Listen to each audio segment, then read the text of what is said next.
Welcome to Luca and Miguel. Enjoy the video. You start by identifying both the GPU vendor and the exact laptop model so you fetch the correct driver. Open Settings System About and note Windows 11 build. That matters for compatibility. Once done, create a restore point. This lets you undo changes quickly if something breaks. Then, open Device Manager and expand Display Adapters to confirm the device name. Make a quick note or screenshot. This avoids downloading the wrong package and saves time during the install step. Now go to the GPU vendor's driver page and select the laptop-specific option. Do not pick desktop drivers. Choose Windows 11 and 64-bit and prefer WHQL-signed releases for stability. Download the full package, not just minimal components, and save it to a clear folder.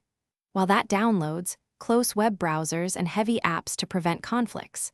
When the file is ready, run the installer as administrator. Follow the custom install, if offered, so you can do a clean install and remove older files.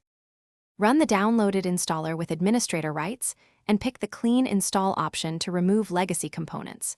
The installer will guide you. Reboot when prompted to finalize kernel-level updates.